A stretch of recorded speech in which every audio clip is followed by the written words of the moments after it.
Merry Christmas and Happy Hanukkah. This is the warning.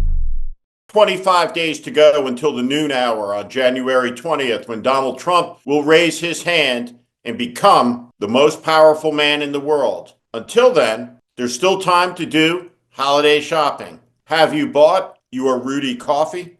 Oh, Merry Christmas! What would you like for Christmas, darling? Rudy coffee. Not diamonds, not a necklace? No, Give just her all Rudy the coffee coffee. she wants! Give her all the coffee she wants! Now, when I watch this, I'm mostly focused on the elves because I look at them and I think about their future. Because if an accused and reported statutory rapist like Matt Gaetz can be nominated to be the chief law enforcement officer in the United States of America, why not these elves? What is it that they can do to serve Donald Trump and the MAGA cause? Appreciating that Matt Gaetz was nominated to be Attorney General of the United States requires an appreciation first that he was a member of the United States Congress, elected by hundreds of thousands of people. And what did he do?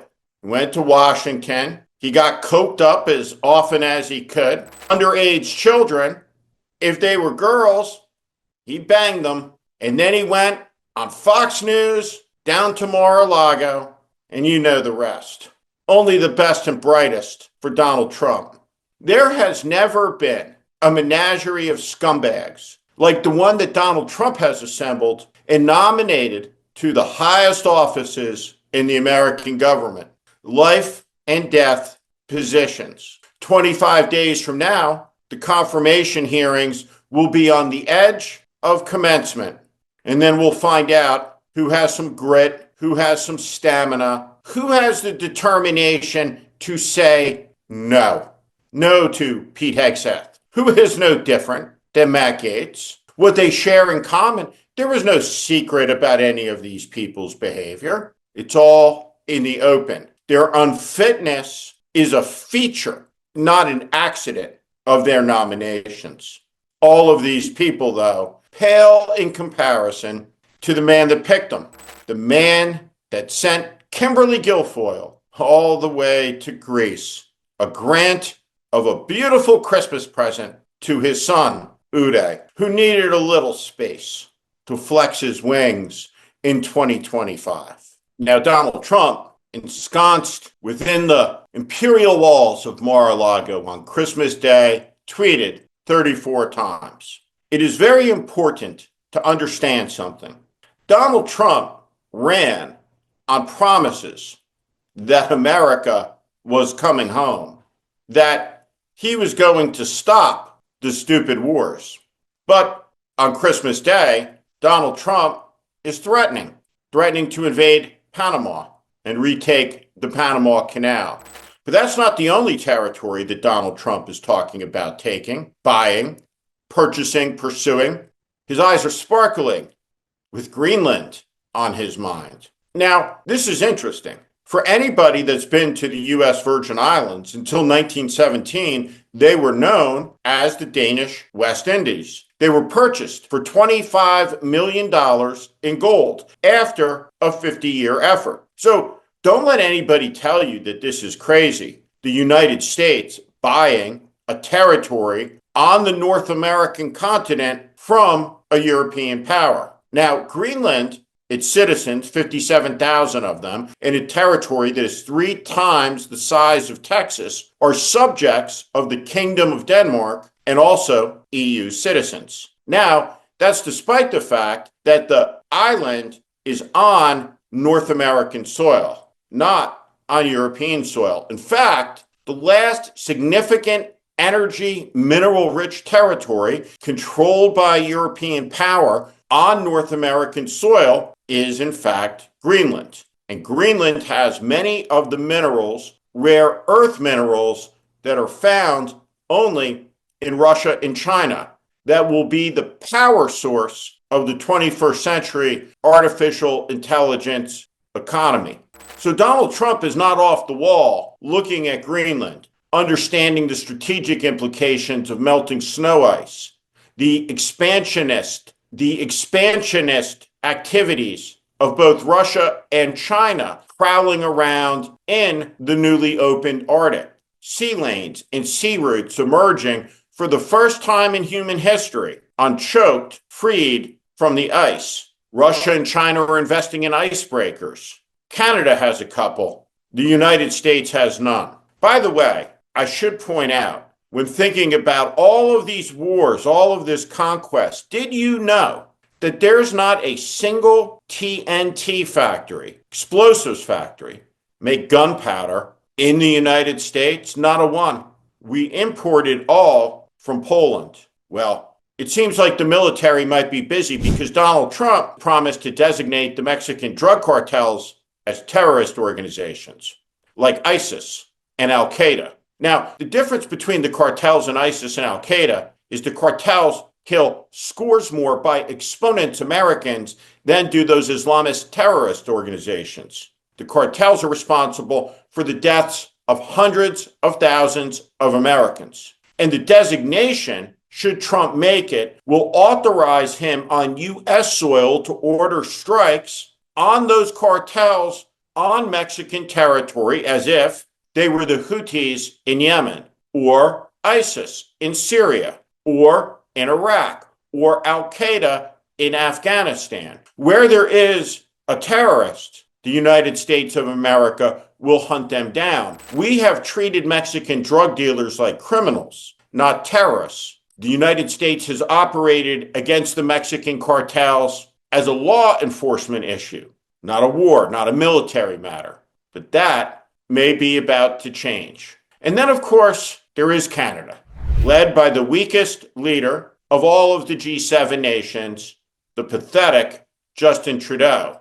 Let what happened to Justin Trudeau be a warning to everybody about the price of bowing to Donald Trump, the cost of humiliation. When the Canadian Parliament returns, Justin Trudeau will face a no confidence vote from his coalition partner, and his political career will end. Trump will have effectively deposed a Canadian prime minister, destroyed the American media, crushed the Democratic Party, and swallowed the Republican Party. Anybody who underestimates him and anybody who doubts how consequential he has been and is about to be is a fool of the highest order. Now, Canada shares with the United States the longest undefended border in world history. There are 40 million Canadians. We are intermarried. Our military serve together.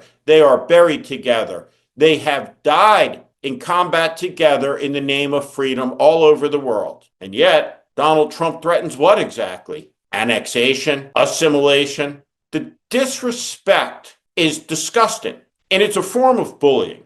And it's something that marks Donald Trump as pathetic. If you're looking to have a fight, then punch up, not down. Canada is our friend, not an enemy. And it's a much smaller country, about 10% the size of the United States. And Donald Trump, 25 days before his inauguration, is threatening Canada, provoking Canada, taunting Canada and Panama and Denmark. But sure, everything is going to be perfect. A-OK, nothing to worry about at all, right?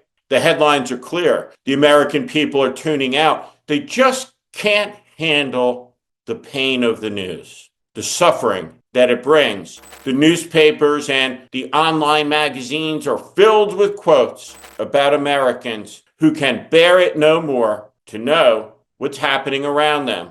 They are stunned and stultified like baby seals hit by the numbing stick on a Canadian island. But here's the thing, 25 days from now, a lot of suffering is going to be felt by a lot of people who voted for Trump out of frustration. And they're going to feel the impact of what he does first. And there's not a lot that the Democrats can do to stop it or should do to stop it.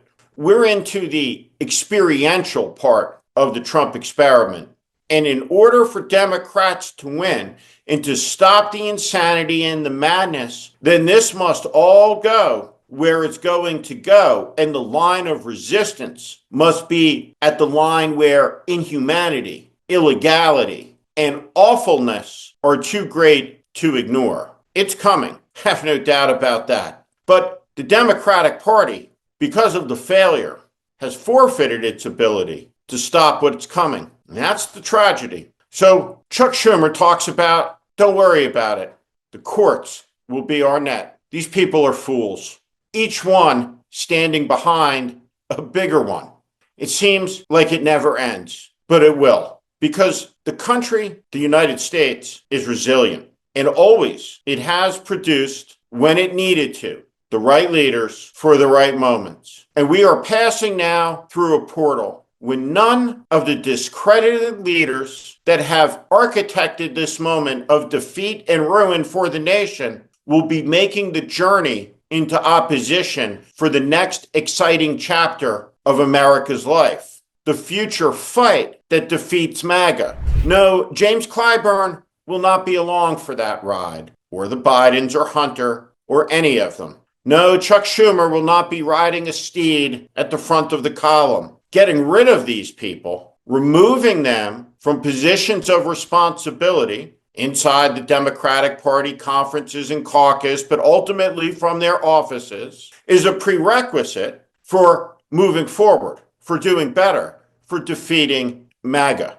There will be an opposition that forms, and it will form over the next 6 months, but it will never again be a top-down opposition controlled by the Democratic Party from the DNC, from Washington, D.C., by a small group of people who looked the American people in the eye and lied to them over and over and over again. His victory is their legacy. Their defeat is their failure, not his accomplishment. All of it is despicable, and it's why so many people have tuned out. But everybody better get ready to start tuning back in, because the most powerful man in the world has a lot of plans. And those plans require that you be tuned out, because he's getting ready to take things from you that are not his to take. This is the warning. And by the way, if you're looking for a good cup of coffee, for Christ's sakes, don't buy it from Rudy Giuliani or his elves. I'm Steve Schmidt. This is The Warning, and I invite you to subscribe on our Substack, on our YouTube channel. Follow us. Welcome to the community.